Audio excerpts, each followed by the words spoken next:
Good morning, everyone. Welcome to Tamali's classes, where knowledge is for all. So it's long time back. Today, the topic that I've selected for the class is Down syndrome. It's a very important topic because you have heard about the syndrome. So it's basically a chromosomal disorder, and it has been reported that in USA, like almost one in 700 births, they are suffering. They are having this Down syndrome disease, and also this Down syndrome, it has been seen in a year that 6,000 birds are uh, having this Down syndrome. Okay, so this is a very important disorder that needs to be studied and people should know about it. So, what is basically Down syndrome? Okay, so let's talk about it. So, Down syndrome is, I told you, it's a chromosomal disorder. Okay, so what happens in Down syndrome is that know that cell division is occurring. हमें पता है कि cell division होता है. तो जब cell division abnormally होता है, when the cell division is abnormal, not normal, then it is forming this Down syndrome. Okay, तो इसमें क्या होता है कि human beings we have 23 pairs of chromosome. That means we have 46 chromosomes. So when there is an extra chromosome in our uh, total chromosome number, then it leads to Down syndrome. So there is a pair of chromosome 21. Okay, chromosome 21, there's a pair of chromosome 21. So sometimes what happens, there's an extra copy of chromosome that comes into that chromosome 21. Normally दो दो होता है, हर 20 pairs of chromosome है. 20 pairs of chromosome में 21st pair जो है उसमें कभी कभी एक full या फिर एक partial copy एक और क्रोमोसोम ऐड हो जाता है, उसमें आ जाता है, जिसकी वजह से क्या होता है, एक एक्स्ट्रा हो जाता है. 27 क्रोमोसोम 27 सॉरी 47 क्रोमोसोम्स आ जाते हैं टोटल में. ठीक है, तो that leads to this Down syndrome. तो इसमें इस सिंड्रोम में क्या क्या होता है, प्रॉब्लम होता है कि जो डेवलपमेंट होता है, जो बच्चे का डेवलपमेंट होता है, उसमें ये चेंजेस हो जाते हैं, प्रॉपर डेवलपमेंट नहीं होता है, फिजिकल फीचर्स में कुछ चेंजेस आते हैं. क्या क्या वो सिम्टम्स है हम लोग नेक्स्ट स्लाइड में बात करेंगे. ठीक है, तो अच्छा, ये कब होता है नॉर्मली, जैसे कि जो वुमेन होते हैं जो 35 ईयर्स के अबव होते हैं, तो उनको ये सिंड्रोम होने के चांसेस ज़्यादा होते हैं. ठीक है, so women who are 35 years और older, they are more they are more in the risk to develop this Down syndrome, have means give birth to a child who is suffering from Down syndrome. ठीक है, this is the कैरियोग्राम. कैरियोग्राम means जहाँ पे हम chromosomes को presentation दिखाते हैं, chromosomes कैसे, कितने पेयर्स ऑफ क्रोमोसोम है, कैसे है वो, उसको कैरियोग्राम बोलते हैं. So this karyogram is representing the Down syndrome out here. So here you can see that there are 23 pairs of chromosome. Okay, so I will show you with my just देखिए यहाँ पे अभी. Here you can see there are 23 pair, this is the 23rd pair of chromosome. तो हमें पता है कि ये क्या है आपका, ये एलोसोम्स है या फिर सेक्स क्रोमोसोम भी कहते हैं. तो अगर ये एक्स वाई हुआ तो ये मेल हुआ. ठीक है, ये मेल हुआ. और अगर आपका ये एक्स एक्स हुआ तो फीमेल. ये आपको पता है 23 पेयर ऑफ क्रोमोसोम है. इसमें देखिए 21st पेयर देखिए, नॉर्मली पेयर्स होते हैं, लेकिन यहाँ पे देखिए एक एक्स्ट्रा आ गया है ना, दो की जगह तीन आ गया है. तो out here this is showing trisomy भी कहते हैं इसको. ट्राइजोमी 21 भी कहते हैं, क्योंकि 21 पेयर ऑफ क्रोमोसोम में ट्राइजोमी हुआ है, तीन है. आइदर इसको ट्राइजोमी 21 भी कहते हैं या फिर डाउन सिंड्रोम भी कहते हैं. जब आपको ये देखेंगे, आप जब आप ये देखेंगे कैरियोग्राम में, आपको पता चल जाएगा कि उस बच्चे में डाउन सिंड्रोम है. ठीक है, now what are the physical symptoms of Down syndrome. सबसे पहले तो क्या होता है, जो फेस होता है वो फ्लैटेंड हो जाता है. नॉर्मली गोल या फिर ओवल शेप होता है, लेकिन इसमें क्या होता है, बच्चे का फेस फ्लैटन हो जाता है. हेड छोटा हो जाता है, नेक पोर्शन जो है वो छोटा हो जाता है, वो दिखता नहीं है उतना. ठीक है, तो गले और आपका फेस और आपका बॉडी में ज्यादा स्पेस नहीं होता है. ओके, फिर आपका जो टंग है, प्रोट्रूडिंग टंग, टंग बाहर आ जाता है. अपवर्ड स्लैंटिंग आईलिड्स, आईलिड्स ऊपर की तरफ स्लैंट हो जाता है. और नॉर्मली ईयर्स जो है वो छोटे हो जाते हैं. मसल टोन पुअर होता है. They have short hands and also they have short fingers.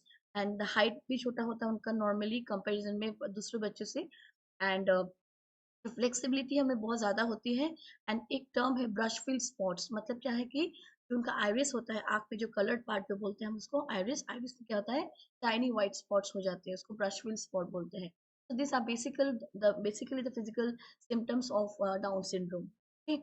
Now there are also some cognitive symptoms. मतलब अब पहले हम बात की थी फिजिकल फीचर्स के बारे में, अब हम बात करेंगे इंटेलेक्चुअल और डेवलपमेंटल जो डिसेबिलिटीज होते हैं. क्योंकि हमें पता है कि डाउन सिंड्रोम जब जिन बच्चों को होते हैं, उनका जो नॉर्मली जो उनका जो एबिलिटीज है, उनका जो इंटेलेक्चुअल एबिलिटीज है, जो उनका डेवलपमेंटल जो होता है, वो उनका जो डेवलपमेंट है वो थोड़ा कम होता है इन कंपैरिजन टू नॉर्मल और अदर हेल्दी चाइल्ड. ओके, तो यहाँ पे क्या देखेंगे हम लोग कि क्या क्या डिसेबिलिटीज होते हैं intellectual wise and mentally, brain में उनका क्या क्या डिफरेंसेस होते हैं हम वो देखेंगे। ठीक है।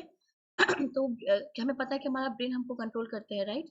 तो क्योंकि इसमें डेवलपमेंट प्रॉपरली नहीं होता है, तो कुछ कुछ स्किल्स है जो प्रॉपर में डेवलपमेंट नहीं होते हैं। तो पहला बात क्या है कि जो लैंग्वेज है वो डिले होता है, वो बहुत लेट से वो भाषा अपना बोलना सीखते हैं। ठीक है। और उनका लॉन्ग टर्म मेमोरी और शॉर्ट टर्म मेमोरी दोनों टाइप के मेमोरी अफेक्टेड हो जाते हैं। फिर वो किस तरीके से चलते हैं, मूव करते हैं, उसको मोटर स्किल्स कहते हैं, तो उनका मोटर स्किल्स भी अफेक्ट हो जाता है। दे कैन नॉट, दे उनके स्किल्स होते हैं लेकिन वो बहुत ही डेवलपमेंट का कम होता है in comparison with other children. Then how they speak, okay, the language development skills are also not develop properly. Then कितना जल्दी वो किसी चीज को सीख सकते हैं, फिर खेल सकते हैं, social economic, social and emotional skills, क्योंकि वो कैसे लोगों के साथ कम्युनिकेट करते हैं, कैसे लोगों से बात करते हैं, रिलेट करते हैं, तो उसको बोलते हैं इमोशनल स्किल्स, सोशल स्किल्स। तो दैट भी उनका थोड़ा कम डेवलपमेंट होता है। ठीक है। देन क्योंकि उनका social skills, emotional skills, cognitive skills, language skills, motor skills, क्योंकि ये 5 तरीके के स्किल्स उनके डेवलपमेंट कम होता है, इसके वजह से उनको बहुत ट्रेनिंग देना पड़ता है। जैसे कि वो जब अपना फर्स्ट बात करने जाते हैं वे, तो बहुत you have to give proper care, okay, उन पे ध्यान देना पड़ता है फर्स्ट लैंग्वेज, फर्स्ट वर्ड सीखने के लिए। देन वो जब चलना शुरू करते हैं फर्स्ट स्टेप्स लेने में, फिर वो टॉयलेट जब जाते हैं उनको प्रॉपर ट्रेनिंग देना पड़ता है। ठीक है। फिर खाना खाना, अकेले खाना खाना, क्योंकि वो आइडेंटिफाई नहीं कर पाते कैसे उठाना है, कैसे खाना है, मोटर स्किल्स उनका ठीक नहीं होता है। ओके। तो ये सब चीज़ों में उनको बहुत दिक्कत होती है, तो they will need help in all this things. Now what are the behaviour symptoms? हमने देखा है फिजिकल सिम्टम क्या है, फिर हमने देखा है कि कॉग्निटिव सिम्टम्स क्या है। अब हम बात करेंगे behaviour symptoms. And other than that there are also some medical conditions जो along with behavioral symptoms वो भी इफेक्ट होते हैं। जैसे कि पहला बात है कि वो बहुत स्टबन होते हैं और बहुत ज़्यादा ज़िद्दी होते हैं, टैंट्रम्स दिखाते हैं। फिर वो किसी चीज़ को ध्यान से नहीं देखते हैं, mean they don't pay attention properly, okay. और उनका जो बिहेवियर होता है बहुत ही ऑब्सेसिव बोल सकते हो। ऑब्सेसिव मतलब कि उनको कुछ चाहिए तो चाहिए, ऑब्सेशन होता है उनमें। ठीक है। खराब सेंस में नहीं, क्योंकि उनमें स्किल्स डेवलपमेंट कम होते हैं, तो वो उनका वैसा हो जाता है नेचर। ठीक है। लेकिन ये मतलब आप इसको आप खराब नहीं बोल सकते कि वो खराब कर रहे हैं। ठीक है। फिर मेडिकल कंडीशंस में क्या क्या होता है? मेडिकल कंडीशंस, उनका हार्ट प्रॉब्लम्स, उनके हार्ट के में प्रॉब्लम होता है। And then also thyroid abnormalities होते हैं उनके। देन ऑल्सो उनका कॉन्स्टिपेशन में प्रॉब्लम होता है। फिर आपका ऑटिज्म, जैसे कि ऑटिज्म में क्या होता है कि एक बच्चा proper social skills, communication skills और बिहेवियर उनमें प्रॉब्लम होता है। देन ऑल्सो इट में also lead to Alzheimer disease, क्योंकि ब्रेन का कुछ पार्ट है उसमें उनको उनका एक है, अब मैं आपको बताऊंगी इसको, बीटा एमाइलॉइड भी बोलते हैं, उसका एक्यूमुलेशन हो जाता है ब्रेन में, जिसकी वजह से it can lead to Alzheimer disease. ठीक है। तो ये कुछ मेडिकल कंडीशन है attach with the Down syndrome, heart problem, thyroid problem, then आपका gastrointestinal problem, autism and Alzheimer disease. याद रखिएगा, दिस द डाउन सिंड्रोम में lead to all this medical conditions also. ठीक है। Now what leads to Down syndrome? क्या क्या genetic variations होते हैं विच में लीड टू डाउन सिंड्रोम? तो पहला बात है ट्राइसोमी 21, जो मैंने ऑलरेडी आपको बताया है कि 95% केसेस ऑफ डाउन सिंड्रोम जो है they are form because of this genetic variation known as trisomy 21। तो इसमें क्या होता है कि 3 कॉपीज ऑफ क्रोमोसोम 21 जो नॉर्मली डाउन सिंड्रोम का कॉज होते हैं, वो ये है ट्राइसोमी 21। ठीक है। तो इसमें क्या होता है कि एबनॉर्मल सोल्यूशन होते हैं। So when there is a development of the sperm cell और the egg cell, then what happens, abnormal solution is occurring abnormally. Sometimes ये होता है कि abnormal solution occurs which leads to this type of condition. Second is mosaic down syndrome. Mosaic down syndrome जो होता है, it is less than 1% बच्चों में ये रीजन होता है, जेनेटिक वेरिएशन रीजन होता है which may lead to down syndrome. इसमें क्या होता है, इसमें भी सेम कि क्योंकि एक इंसान में बहुत सारे सेल्स होते हैं, among those many cells only some cells, okay, only some cells will have an extra copy of chromosome 21, सारे सेल्स में नहीं होते हैं। और इसमें क्या होता है कि फर्टिलाइजेशन के बाद जब आपका जब फर्टिलाइजेशन के बाद आपका एबनॉर्मल सोल्यूशन होता है, तो आपका ये मोजाइक डाउन सिंड्रोम होता है। ठीक है। नंबर 3 आपका ट्रांसलोकेशन डाउन सिंड्रोम, ये लेस देन 4% बच्चों में ये होता है। तो इसमें क्या होता है कि आइदर कुछ पोर्शन या फिर पूरा पोर्शन ऑफ क्रोमोसोम 21 क्या करते हैं, वो जाके किसी दूसरे क्रोमोसोम में जाके अटैच हो जाते हैं, ट्रांसलोकेट होते हैं। लोकेशन मतलब आपने देखा पढ़ा होगा ट्रांसलोकेशन, अपने मेरे क्लासेस में लिया है ऑलरेडी, क्रोमोसोम एब्रेशंस के बारे में आप देख सकते हैं ट्रांसलोकेशन। कभी कभी क्या होता है कि कुछ पार्ट या फिर full part of chromosome 21 becomes attached to another chromosome. So this leads to translocation Down syndrome. ठीक है, जिसमें क्या होता है कि नॉर्मली क्रोमोसोम 1 में क्या होता है, पेयर होता है, right, but they will also have additional genetic material from chromosome 21 जो कि दूसरे क्रोमोसोम में जाके अटैच हो जाते हैं. ठीक है, तो this three variations are there which may lead to Down syndrome. Next, diagnosis. आपको कैसे पता चलेगा कि डाउन सिंड्रोम है कि नहीं बच्चे में? सबसे पहले तो होता है आपका प्री नेटल स्क्रीनिंग टेस्ट. इसमें क्या होता है, आप इससे पहले क्या कंफर्म कर सकते हैं, आपको कुछ स्क्रीनिंग टेस्ट करने पड़ते हैं. जैसे कि जो पेरेंट है उनके वहाँ उनका ब्लड टेस्ट करना पड़ता है, इंडिकेटर्स देखते हैं कि डाउन सिंड्रोम है कि नहीं. दूसरा बात है कि अल्ट्रासाउंड करते हैं देखने के लिए कि जो बेबी का जो है, बेबी जो आपको दिखेगा अल्ट्रासाउंड इमेजिंग टेक्निक में, जो इमेज में दिखेगा आपको कि बेबी का जो आपका नेक पोर्शन उसमें कुछ एक्स्ट्रा फ्लूइड जमा है कि नहीं. That also is a symptom of symptom नहीं आप कह सकते कि दैट इज ऑल्सो जब वो ऐसा होता है नेक में जब एक्स्ट्रा फ्लूइड जमते हैं तो वो आपका एक टाइप वो इंडिकेट करता है कि मे भी आपके बच्चे में डाउन सिंड्रोम है.